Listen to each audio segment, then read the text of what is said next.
আমি স্যার যেটা বলছিলাম যে বিপিএল বা আপনার ক্রিকেটে অনেক রকম কাজ হচ্ছে, আপনারা বিভিন্ন জায়গায় দেখেছেন মাঠ সংস্কার বা ডোমেস্টিক ক্রিকেটকে ঠিক করার জন্য। একটু বলবেন না, আমাদের সব কিছুই আসলে ফোকাস আসে বিপিএল, এর বাইরে আসলে জাতীয় ক্রিকেট লিগ নিয়ে অনেক রকম কথাবার্তা আছে।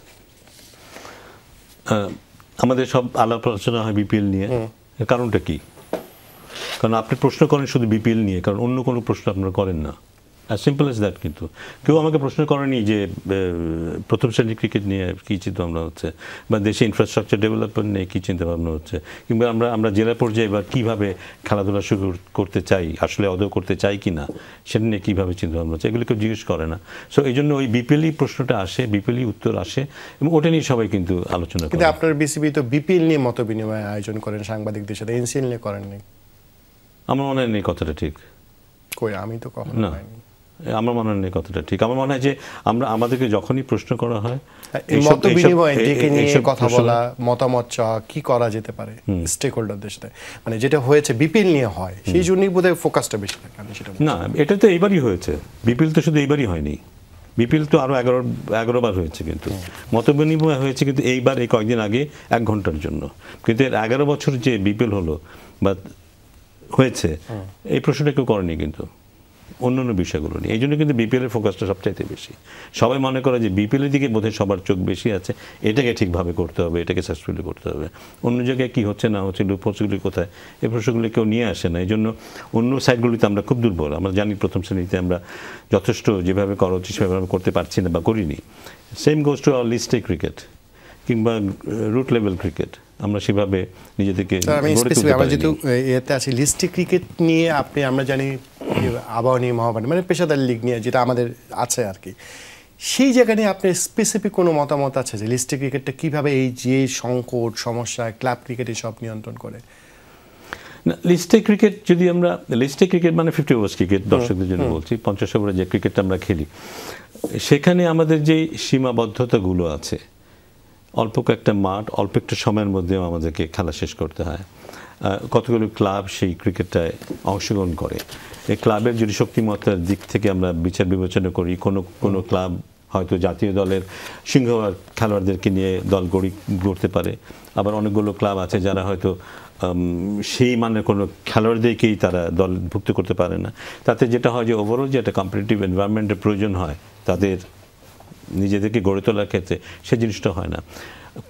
হাতে গোনা কয়েকটা মাঠ, এটার মধ্যে কিন্তু একদিন দুদিন পরপরই খেলতে থাকে, যে কারণে মাঠে যে উইকেটের যে কোয়ালিটি যেটা থাকা উচিত সেটা থাকে না। কিন্তু এখান থেকে খেলেই কিন্তু ওরা আন্তর্জাতিক ওডিআই ম্যাচ খেলতে যায়। লিস্টে ক্রিকেট কিন্তু আগে ছিল এনসিএল এর, যেটা হতো সমাদা বাবুভাই ভুল না করলে, হ্যাঁ অনেক আগে ছিল। কিন্তু আপনি কি এরকম স্বপ্ন ড্রিম দেখেন? That was a good thing. কারণ ওখানে যেটা হয় যে ওটা যেহেতু ক্রিকেট বোর্ড নিয়ন্ত্রিত হয়, ওটা হয়তো সারা দেশ জুড়ে হতে পারে, ওটার নিয়ন্ত্রণ, ওখানে ইনভেস্টমেন্টটা ক্রিকেট বোর্ড আর করতে পারে ওটাকে কোয়ালিটি ক্রিকেট করার জন্য।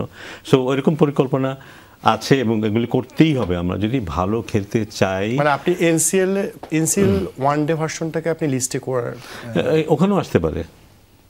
আমাদের তো একসময় ছিল, তো আমরা 4 ডের মাঝখানে ওয়ান ডে ক্রিকেট খেলেছি কিন্তু একসময়।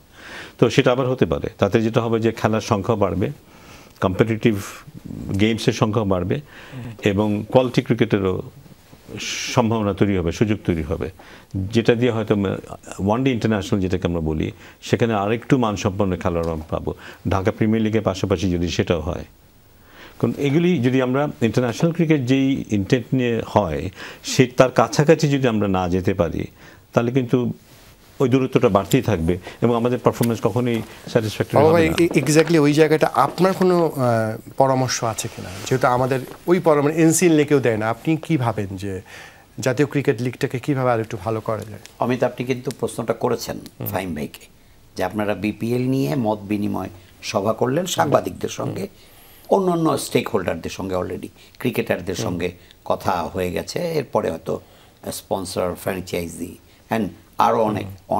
ফারুক ভাই কিন্তু বিপিএল নিয়ে তামিমদের সঙ্গে বসেছিল, এবারও বসেছে। এনসিএল নিয়ে বসা হয় না, বিসিএল নিয়ে বসা হয় না। ফাহিম ভাই যেটা বললেন প্রিমিয়ার লিগের কথা, যেটা আমরা ভার্চুয়ালি লিস্ট এ ক্রিকেট বলছি, বাংলাদেশে এখন apart from Dhaka club cricket বা প্রিমিয়ার লিগ আর কোনো 50 ওভারের কোনো প্রতিযোগিতামূলক কোনো আসর আমাদের দেশে হয় না। এবং বাংলাদেশের ক্রিকেটের বেসটা কিন্তু গড়ে উঠেছে এই প্রিমিয়ার লিগ থেকে। ফাহিম ভাইকেও আমরা চিনেছি প্রিমিয়ার লিগেরই প্লেয়ার হিসেবে। সেই প্রিমিয়ার লিগ কি এখন আছে?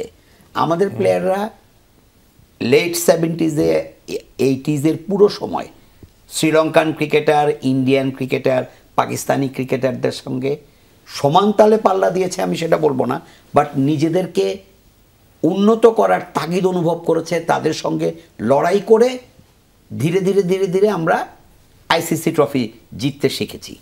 এখন কিন্তু সেই পরিকল্পনাও বোর্ডের নাই। যেন তেনভাবে একটা আয়োজন হয় প্রিমিয়ার লিগও। আমি প্রিমিয়ার লিগ হাফ প্যান্ট পরা অবস্থা থেকে বড় হয়েছি বাই ভার্চু ঢাকার ছেলে হবার সুবাদে।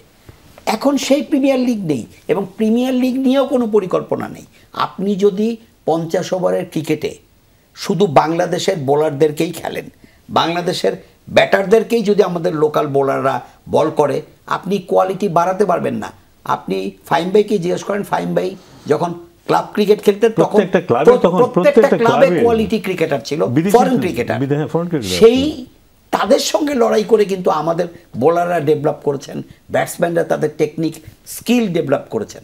তা আমাদের তো ওই ক্ষেত্রে কোনো পরিকল্পনা নেই। আমরা ফাহিম ভাইয়ের উত্তরে আমি অসন্তুষ্ট বলবো না, বাট ফাহিম ভাইয়ের কাছ থেকে আমি আরও স্পেসিফিক উত্তর আশা করেছিলাম যে বিপিএল নিয়ে শুধু আমরা প্রশ্ন করি না, বিপিএল নিয়ে বাংলাদেশ ক্রিকেট বোর্ডের মানে কি বলবো হাবভাব দেখলে মনে হয় এটাই বোধহয় মূল দায়িত্ব, যে বিপিএলটাকে খুব বড় সড়ো করে আয়োজন করা। এটা কি আইপিএলের কপি ভেবে, নাকি অর্থনৈতিক কোনো কারণ, নাকি এর মধ্যে দর্শক ইন্টারেস্ট? কারণ আমরা জানি যে আইপিএল, বিগ ব্যাশ তথা ফ্র্যাঞ্চাইজি টুর্নামেন্টগুলো দর্শকরা খুব খায়। কথাটা একটু কানে লাগতে পারে, কারণ এর মধ্যে ফুল প্যাকেজ থাকে। এটা একটা বিনোদন থাকে, বিপণন থাকে, বাণিজ্য থাকে, ক্রিকেটও থাকে। ঠিক আছে, আমাদের তো বিরিয়ানি খেতেও পছন্দ হয়, ভালো লাগে, তাই বলে আমি তো পুরো মাস বিরিয়ানি খেলে অন্য সমস্যা হয়ে যাবে। তো সমস্যা হবে, আমার বোধহজম হবে। এখন বিপিএল যে বাংলাদেশের ক্রিকেটে হজমের চাইতে বদহজমের উদ্রেক ঘটাচ্ছে, এইটা কি আপনারা মানে? না, এটা তো অসংখ্য ধন্যবাদ। আমরা শেষ সময় আছি, যদি অবশ্যই আমি বলবো যে সে কারণেই জেলা পর্যায়ে ক্রিকেটে আমরা কি করতে চাচ্ছি বা করছি কি না, এটা খুব গুরুত্বপূর্ণ। রুট লেভেলে ক্রিকেটে আমরা কিছু করতে চাচ্ছি কি এটা, সেটা খুব খুব গুরুত্বপূর্ণ। সো আমরা শুধু যে বিপিএল এ মনোযোগ দিব তা না, বিপিএলটা হয়তো সবার চোখ পড়ে বলে বোধহয় এর খবরগুলো বেশি হয়, কিন্তু ফার্স্ট ক্লাস ক্রিকেট বলি বা লিস্টে ক্রিকেট বলি, ওখানে আমরা কীভাবে ডেভেলপ করতে পারবো, মাঠঘাট বাড়িয়ে কিংবা দলগুলোকে কীভাবে সমশক্তিতে আনা যায় সে চেষ্টা করে। তবে আমি বলবো যে গ্রাউন্ড লেভেলের ক্রিকেটটাকে আবার জাগিয়ে তোলা, ইনফ্রাস্ট্রাকচার ডেভেলপ করা, মাঠঘাট কিছু বাড়ানো। প্রত্যেক বছর যদি আমরা 2টো করে মাঠ বাড়াতে পারি, আমার মনে হয় 5 বছরের মধ্যে আমরা হয়তো 10টা বেশি মাঠ পাবো। তো এইভাবে হয়তো আমাদের খেলার প্রসারটা বাড়বে। আমরা যদি রুট লেভেলে একটু খেলাধুলা শুরু করে দিতে পারি, যেটা অনেক ধরে বন্ধ হয়ে আছে, সেটা আমাদেরকে অনেক নতুন খেলোয়াড়দেরকে পাম্প করতে পারে। তো আমার মানে এই ধরনের চিন্তাভাবনা আমাদের আছে। আশা করি এই বছরই কিছু ভিজিবিলিটি আমরা দেখাতে পারবো ইনশাআল্লাহ। সবাই হয়তো অপেক্ষা করে দেখতে পাবো। ধন্যবাদ ফাহিম স্যার, ধন্যবাদ বাবু ভাই, আপনারা এসেছেন। আরো অনেক কথা, আরো 1 ঘন্টা